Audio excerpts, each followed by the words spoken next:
जी, अस्सलाम वालेकुम दोस्तों। आज जो हमारे साथ गेस्ट हैं हमारे पाकिस्तान के साबका टेस्ट क्रिकेटर हैं और बड़ी ही शानदार विकेट जो कि बड़ी मशहूर हुई लारा को उन्होंने अपने वेस्ट इंडीज़ के विकेट पर आउट किया और साबका जो कि जूनियर सिलेक्शन कमेटी के मेंबर हैं, जी आमिर अज़ीज़ साहब हमारे साथ इस शो में शामिल हैं। अमर भाई अस्सलाम वालेकुम। वालेकुम तारिक भाई, बहुत शुक्रिया आपका। जी, अमर भाई पहले तो हमें आप बताइएगा कि ये 2 साल से जो नया सेटअप आया है और इन्होंने ग्रास रूट लेवल पर कोई वर्किंग नहीं की, बगैर वर्किंग के ये नया कानून इन्होंने लागू कर दिया है। तो आप इस बारे में क्या कहेंगे? क्योंकि आप तो जूनियर के साथ बहुत काम किया, आपने ट्रायल भी लिए, आप हर रीजन में जाते थे और वो जो बच्चे थे वो स्लिम हो गए, 6 टीमों में रह गए। ज़रा इस पर तफ़सील से भाई बात करिएगा और अपने दौर का भी बताइएगा कि जब आप टीम सिलेक्शन करते थे और कंटिन्यू अंडर 16 से आपने अंडर 13 भी शुरू करवा दी थी। ये बड़ा ही अच्छा काम था आप लोगों का। तो इस बारे में ज़रा बताइएगा। तारिक भाई, बहुत शुक्रिया। आपने जिस मौजू पे बात की है वो छोटे बच्चों के फ्यूचर के बारे में बात की है और मेरे ख्याल से ये बहुत बड़ा मसला है पाकिस्तान क्रिकेट के लिए। देखें, जो बच्चा जब स्कूल जाता है, फिर कॉलेज जाता है, फिर यूनिवर्सिटी जाता है, फिर आगे रीजन में जाता है, रीजन से भी वो जनाब डिपार्टमेंट में जाता है, फिर पाकिस्तान में जाता है।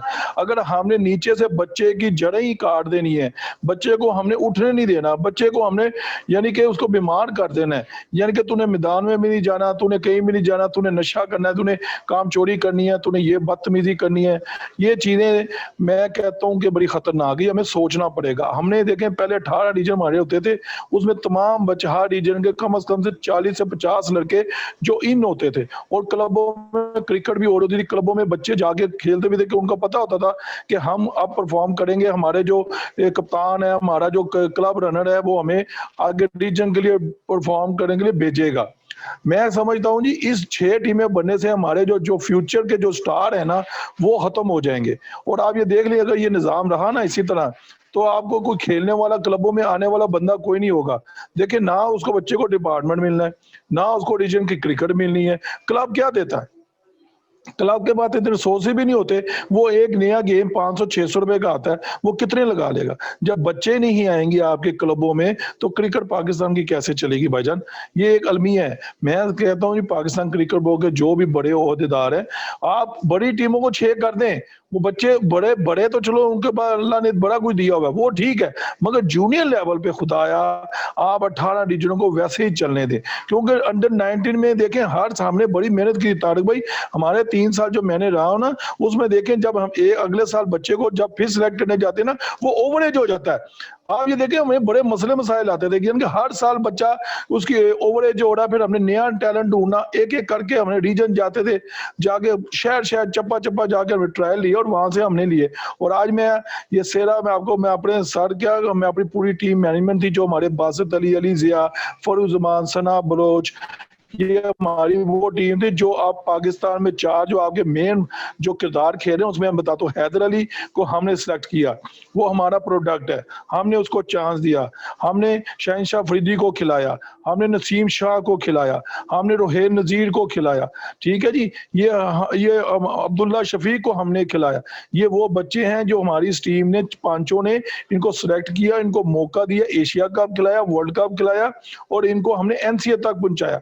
और आज अल्हम्दुलिल्लाह मैं बड़े फख्र से कहूंगा कि बड़ा मैं प्राउड फील करता हूं कि हैदर अली, एक अब्दुल्ला शफीक, शहनशाह अफरीदी, नसीम शाह, ये वो बच्चे हैं, मूसा खान भी है इसमें, ये वो बच्चे हैं जो हमारा फर्ज था और हमारी जो पाकिस्तान क्रिकेट बोर्ड ने हमारी ड्यूटी लगाई थी, अल्हम्दुलिल्लाह हमने बड़े ही ऐसे तरीके से ईमानदारी के साथ सिलेक्शन की। आज वो हमने जो ड्यूटी लगाई थी पाकिस्तान क्रिकेट बोर्ड ने, हमने उसका आगे से रिस्पांस भी दिया कि सर आपने हमें इधर भेजा, हमने ये टैलेंट पाकिस्तान के लिए ढूंढा है। और आज वो देख लें, वो पांचों प्लेयर जो हैं वो पाकिस्तान के मेन टीम का हिस्सा होते हैं। अगर 11 साइड है, उसमें पांचों चारों वो खेल रहे होते हैं। इससे बड़ी खुशी बात और क्या हो सकती है तारिक भाई? मैं फिर से कहूंगा, खुदाया छोटे लेवल की जो क्रिकेट है ना, उसको 18 रीजनों में रहने दिया जाए और वो हर शहर का जो बच्चा है वहां पर, आप देखें फैसलाबाद में, आप मुझे बताएं कितने रीजन खेलते हैं आगे, कितने शहर आते हैं, मियाँ वाली, कसूर, बक्कर, ये ननकाना साहब, कहां से आते हैं ये लोग। यानी कि इतने रीजनों से लोग आगे, एक फैसलाबाद एक मुकम्मल आगे टीम बनती है। हमें इसमें देखना चाहिए। आप जैसे लोग जो सहाफत को प्रमोट करते हैं, क्रिकेट को प्रमोट करते हैं, मैं आपको भी दाद देता हूँ। आपने जिस मौजू पे बात की है ये बड़ी अहम बात है। मैं कहता हूँ ये जो मेरे व्यूअर सुनने वाले हैं, जो पाकिस्तान क्रिकेट बोर्ड के, अगर किसी तक ये आवाज जाती है, मैं उनसे रिक्वेस्ट करूंगा, सर प्लीज प्लीज आप छोटे बच्चों की जो क्रिकेट है ना, इसको आप बढ़ाते रहे, 6 टीमों तक महदूद मत करें, इसको आप उसी तरह रहने जैसे वो चलता रहे। बड़े टीमों को आपने कर दिया, वो तो खान साहब का विजन था, वो जब प्राइम मिनिस्टर नहीं थे तभी वो यही कह रहे थे कि जी 6 टीमें होनी चाहिए। ठीक है, 6 टीमें बन गई, दूसरा साल है, परफॉर्म कर रहे हैं बच्चे। आपने नेशनल T20 भी देख लिया, अब 4 भी क्रिकेट जारी है, आप इसको ऐसे रहने दें। मगर मैं फिर कहूंगा जूनियर सिलेक्शन की जो टीमें छोटी हैं उनको आप 18 जो जैसे फॉर्मेट था उसको चलना चाहिए था। देखिए मैं क्रेडिट देता हूँ मूडी पा को भी, तारिक भाई ये बात फेंकने वाली नहीं है। मूडी पा ने जैसे एनसीए को काम किया, उन्होंने अंडर 13 का विजन दिया हमें, अंडर 16 का विजन हमें दिया, और यकीन माने हम बड़ी खुशी से कहते हैं जो अंडर 13 जो हम बच्चे को देखते हैं ना 2 साल, वो आगे वो अंडर 16 में आता था, अंडर 16 से परफॉर्म करता था, वो अंडर 19 में आता था। यानी कि एक ना एक बिल्कुल सीढ़ी थी, 13, 16, 19 एंड देन 21। इससे क्या बच्चा जो होता था पूरा तैयार होके आगे आता था। हमें ये चीज को आगे प्रमोट करना चाहिए, और हम एक्स टेस्ट क्रिकेटर हैं, हमें इस मुल्क से इज्जत दी है जी, हमारी ड्यूटी जब पाकिस्तान क्रिकेट बोर्ड लगाएगा हम फिर इंशाल्लाह इसके खिदमत के लिए तैयार हैं।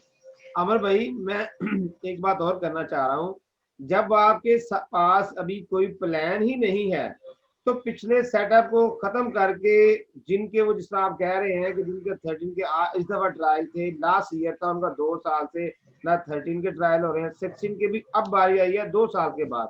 जब तक आपके पास कोई प्लान ही नहीं है तो आप पिछले सेटअप को क्यों खत्म कर रहे हैं? अगर तो फौरन आपके पास कोई प्लान है तो फिर उसको खत्म करें, और फिर देखें फर्स्ट 11 और सेकंड 11 वो 12 टीमें बन गई, 6 नहीं थी 12 होगी ना। अंडर 19 और अंडर 16 की सेकंड 11 भी कोई नहीं है, वो सिर्फ 6 ही कोई नहीं है। जब आपके पास ये जब आपके अभी आपका बैकअप तैयार हो रहा है, अभी भी आपका बैकअप है, वो खेल रहा है हर इवेंट में। जो आपके बच्चे किए हुए तैयार थे एनसीए में, रीजन में आपने सिलेक्ट किए थे, अभी भी उन्हीं बच्चों के नाम आ रहे हैं। 2 साल में सवाए इन्होंने अपनी तनख्वाहें बढ़ाने के, और सवाए इंग्लैंड से बंदे बुलाने से, और सवाए इन्होंने PIA के बंदे खिलाने से और एडजस्ट करने से, और कोई काम नहीं किया। सैलरी बढ़ गई इनकी, कोरोना में भी सैलरियां मिलती रही, लेकिन काम नहीं किया कोई भी। इस चीज पे जरा आप बताइएगा कि आपके क्या ख्याल है? देखें तारक भाई, बात दरअसल ये है कि जब भी कोई नया चेयरमैन आता है, जब भी नया CEO आता है ना, वो अपने ही प्लान लेके आता है। देखें इनको तो प्लान खान साहब ने दिया ना, कि वो उनका विजन था जी 6 टीमें बनानी, उन्होंने बना दी। अब खान साहब के खिलाफ इन्होंने नहीं जा सकते थे। अगर ये खान साहब के खिलाफ ये जाते, ये सीट पे आज ना बैठे होते। वसीम खान साहब को कौन जानता, मुझे बताए?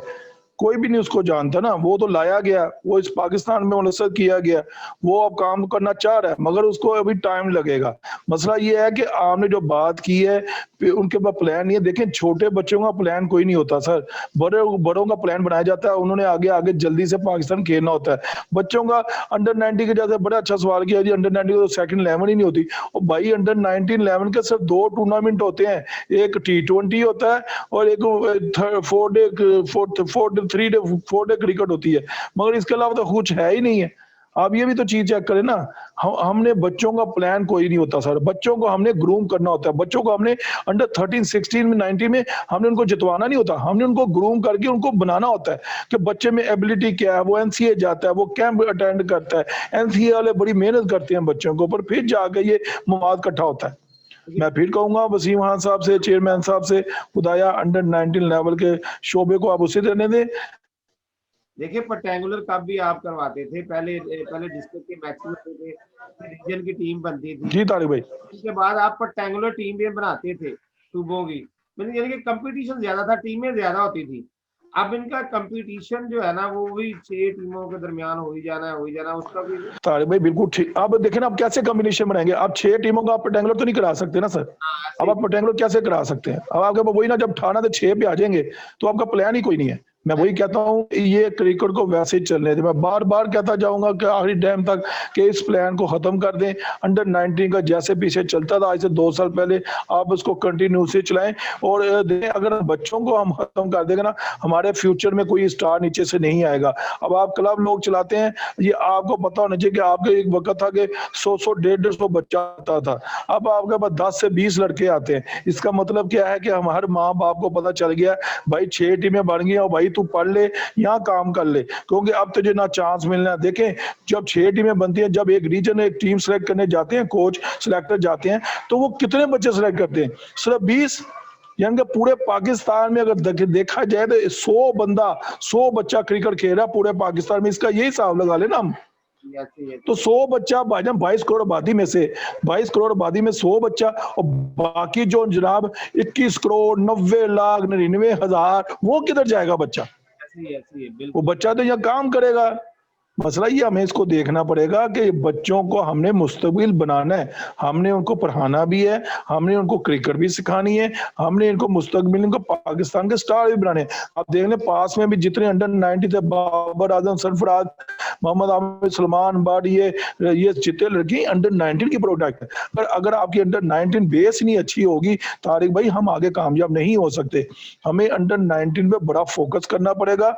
और मैं अल्हम्दुलिल्लाह फिर बार कह रहा हूँ, मूडी ने जैसे हमारे साथ काम किया, अली दियाज साहब जो एनसीए के मैनेजर भी थे, इन्होंने बड़ा काम किया हमारे साथ। और आज परवान दे लें कि वो उनके पौधे जो है ना अब तनावर दरख्त बन चुके हैं।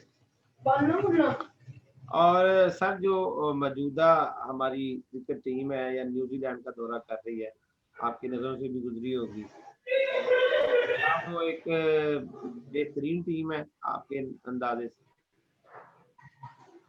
देखें तारिक भाई, कोरोना चल रहा है तो अब देखें 35 का स्क्वाड जाता है, बेहतरीन टीम तो है। मसला ये है कि हम ना डर के क्रिकेट खेल रहे हैं।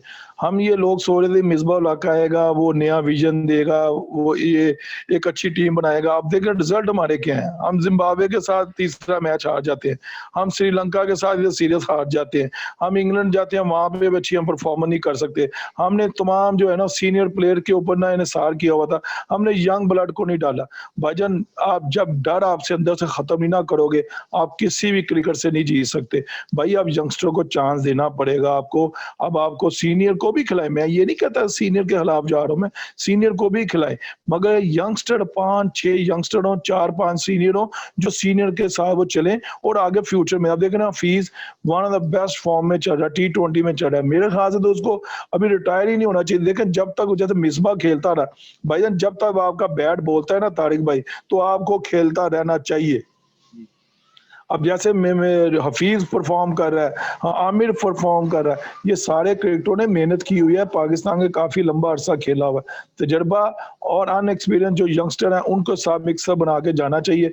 न्यूजीलैंड का आपको पता हमेशा मुश्किल क्रिकेट होती है, वहाँ की जो हवा चलती है, वहाँ की जो ग्राउंड है, जो वेदर है, वो बड़ा मुख्तलिफ है, बड़ी टफ क्रिकेट होती है।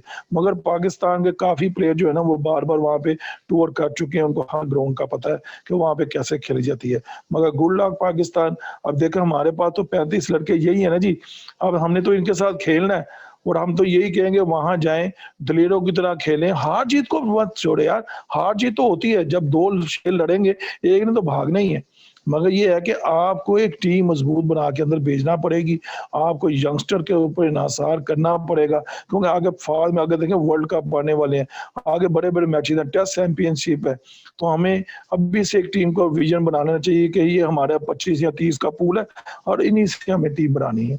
आमिर भाई देखें रिजल्ट तो वही आ रहा है ना, जो जिस 10 डे से मिसबा भाई आए हैं, उससे टेस्ट में भी हमारी टीम वनडे में नंबर 1 थी आपके होते हुए, अब भी वो मेगा 4-5 पे आ गई है आई थिंक। तो वनडे में भी नीचे है, 7वें 8वें पे, टेस्ट में भी नीचे है। तो रिजल्ट वो नहीं बढ़ रहा ना, तो इनका कंटिन्यू ये बच्चों को प्रोग्राम दे रहे हैं, ना ये उनसे कोई रिजल्ट दे रहे हैं। बस ये स्क्वाड ऐसे है कि बड़े नाम जो है बड़े नाम टीम के साथ जुड़े हुए हैं, लेकिन रिजल्ट बड़ा हमारा नहीं आ रहा। इस बारे में आपकी क्या ख्याल है? ये सबकी तवक्कुआत थी ना मिसबाह हक आएगा क्रिकेट खेलेगा। मसला ये है कि तो मिसबाह हक ना 3 शोबों में पहले आया जी, उसने कोचिंग भी ले ली, उसने जनाब सिलेक्शन भी ले ली, उसने हर एक कमान अपने हाथ में ले ली। मसला ये है कि आप एक काम तो सही तरह कर लो। अभी तक मिसबाह हक साहब ने कौन सा काम अच्छा किया जिसकी मैं तारीफ करूं, मुझे बताएं। वही तो अभी तक आप मुझे बता दें सिलेक्शन। अब आप ये देखें ना, जब आपने कह दिया जी जो जो कोच हैं, जो 6 टीमों के कोच हैं वो ही सिलेक्टेड है, और भाई वो कैसे इंसाफ कर सकते हैं? अगर मैं अब कोच हूँ, मेरा पता जी मेरा तारिक साहब बड़ा अच्छा प्लेयर है, मैं तो चाहे मेरी यारी दोस्ती है, चाहे तारिक परफॉर्म ही ना करता हो, मैं कहूँ नहीं यार Tariq is a good player, Tariq को रख ले। और भाई जो कोच होगा ना कभी सिंसियर नहीं होगा सिलेक्शन में, वो अपनी डंडी मारेगा, वो इसलिए मारेगा कि यार मैं ये जी मैंने ही कोच किया था इसको, ये सदरन से खेला है, ये पंजाब से खेला है, ये साउथ से खेला है, ये नॉर्दर्न से खेला है, उन कोचों की वाह वाह हो जाएगी और मैंने तुझे खिलाया था। भाई सिलेक्शन कमेटी की एक टीम लैदा होनी चाहिए, कोचों का रोल अपना होना चाहिए, कोच सिर्फ अपनी कोचिंग पे फोकस करे, जो उनको ड्यूटी दी गई है नेशनल प्लेयरों को बनाने की, उनको सिखाने की, उनको स्किल बताने की, मैच हाँ जीतने की क्या प्लानिंग होती है उनको वो दिखाना चाहिए। सिलेक्शन की जो एक मौजूदा टीम ये भी तोड़ दी गई, ये भी एक पाकिस्तान के लिए बड़ा लॉस है। देखिए सिलेक्शन कमेटी हम जब जाते थे, बड़ी टीम होती थी, वो मैचेस देखते थे, उनका एक अपना विजन होता है, उनका एक अपना माइंड होता है सिलेक्शन का। ये क्या बात है जी कोचों को सिलेक्टर बना दो, ये किस मुल्क में है मुझे बता दें आप। सही है और बिल्कुल। भाईजान आप कोचों को लहदा रहने दें, आप सिलेक्टर को रहने दें। हमने अगर क्रिकेट में लेना, मैं बार भी कहूंगा कोच कभी जनाब सिंसियर हो के अपनी वो अपनी ही टीम के 2 बंदों को कह देगा और चले थोड़े साल बना लें, ये ऐसी बातें करेंगे। ये तो मैं हैरान हूँ मिसबाह हक साहब ने ये कैसे फैसला कर लिया। और भाई जब तू कप्तान था उस वक्त तो ये ऐसे कोई भी नहीं था, सही है, सही बिल्कुल। सारी चेंजिंग आपने उस वक्त क्यों नहीं की? आपने उस वक्त चेंजिंग क्यों नहीं की? आपने उस टाइम भी आप कहते हैं इंजमाम हक साहब आप मुझे नहीं चाहिए, मैं सिर्फ कोचों से बात करूंगा। उस वक्त कोई बात नहीं करता, ऐसे ही है। उस वक्त आप सीट पे होते ना, आपको कहते यस मैन सारे बात ठीक है। सही है। अब आप कह रहे हो जी ये भी होना चाहिए, वो भी होना चाहिए, वो भी होना चाहिए। भाई क्यों होना चाहिए? मैं बदकिस्मत से कहता हूं कि हमारे वसीम साहब जो आए हैं, सीओ साहब, हमारे सैन मानी साहब हैं, वो उनकी बातों में आ गए। तीनों एक, मैंने तो तीनों एक दूसरे की बातों में आ गए। या अगर क्रिकेट में हमें कौन सी बेहतरी नजर आई है भाईजान? चलो ये कोरोना आ गया ना 6-7 माह, ये तो पूरी दुनिया के लिए आई है। अल्लाह पाक इस वबा से हमें जान जल्दी से छुटाए, क्योंकि जो क्रिकेट है ना पाकिस्तान का पैशन है। पाकिस्तान क्रिकेट बोर्ड ने बड़ा ही हमारी जो एजेंसीज हैं, हमारी पाक फौज, हमारी गवर्नमेंट है, इन्होंने बड़ी मेहनत की है पाकिस्तान के क्रिकेट को वापस लाने के लिए। हर कोई बोर्ड जब भी आता है उसकी ख्वाहिश होती है तारिक भाई कि टीमें पाकिस्तान का टूर करते, जो पास में भी करती रही हैं। वो एक इंसिडेंट हुआ श्रीलंका के बाद बर्बादी आ गई इस मुल्क में, क्रिकेट हो ना सकी। मैं कहता हूँ जी मैं जितना शुक्रिया अदा करता हूँ अपनी पाक फौज का, अपनी जनाब जितने भी टैलेंट्स हैं, उन्होंने इतनी मेहनत की इस मुल्क में क्रिकेट वापस लाने के लिए। ठीक है जी। और वो जो जवानों ने हमारी खातिर जाने निछावर की हैं, हम तो उनका एक एहसान तक नहीं उतार सकते। मगर ये है कि सलूट करता हूँ जी मैं उन जवानों के लिए भी जिन्होंने इस पाकिस्तान क्रिकेट वापसी लाने के लिए उन्होंने किरदार अदा किया। तो जी अब एंड पे जरा जो हमारे यंगस्टर हैं, जो यूथ है, जो ग्रास रूट लेवल पे बच्चे हैं, वो भी आपके इस प्रोग्राम को देख रहे हैं काफी, वो भी उनको कुछ मैसेज देना चाहते हो। एक तो ये वायरस आ गया कोरोना, इसे एहतियात करें या स्पीड पे चलें, और दूसरा दिल बड़ा रखें, इंशाल्लाह ताला आने वाला वक्त इससे बेहतर होगा। थोड़ा पैगाम आप उन बच्चों को मोटिवेट कर दें थोड़ा सा। देखें तारिक भाई दरअसल बात ये है, मेरा मैसेज ये है जो छोटे यंगस्टर हैं उनको दिल नहीं छोड़ना चाहिए। बच्चों मेरी बात, अगर आप मेरी बात सुन रहे हो, आप पहले तो अपनी माँ बाप की इज्जत करना सीखो, उनका कहना मानो। आपको अगर आपके अंदर स्किल है, क्रिकेट आप खेलना चाहते हो, देखो मैं भी जब आया था तो मैं भी बड़ा गरीब घराने का बच्चा था, मुझे भी क्रिकेट नहीं आती, माँ के पेट से नहीं कुछ सीखता, वो आगे सीखना पड़ता। अगर आप मेहनत करोगे तो इंशाल्लाह ताला, अगर आपको रीजन नहीं खिलाता तो आपको डिपार्टमेंट डिपार्टमेंट बनाता, ऐसे नजर में आ जाता बच्चा। आप अपनी मेहनत को बरकरार रखो, ठीक है। अल्लाह पाक बहुत बड़ा मियां हमारा के उसका जो है ना क्या कहते हैं विजन जो है ना आपका एक क्लियर होना चाहिए। आपने किस पटरी पे चलना है। अगर आप अच्छे बच्चे पढ़ाई में तो आप पढ़ाई कर लो, उसके बाद क्रिकेट आना चाहिए, मगर अपने दिल को बड़ा रखो।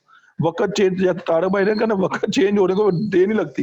हो सकता है ये कल को नई हुकूमत आए, वो जनाब अपना विजन लेके आए, वो कहे नहीं जी हम 6 टीमों को खत्म करें, हम वही पैटर्न डिपार्टमेंट क्रिकेट को बहाल करें, हम उसको क्रिकेट को बहाल करें, वो इस तरह हो सकता है। मगर आप मेहनत करते रहो, मेहनत को कभी रायगा नहीं जाती। जब कोई बच्चा अच्छा होगा, वो पाकिस्तान हमेशा वो खेलता है। जी बहुत शुक्रिया अमन भाई, आपके तजर्बात से हम मुस्तफ़ीद हुए, आपके ख्यालात बड़े अच्छे हैं, आपने जो मैसेज दिया है बच्चों को वो भी बड़ा अथेंटिक है।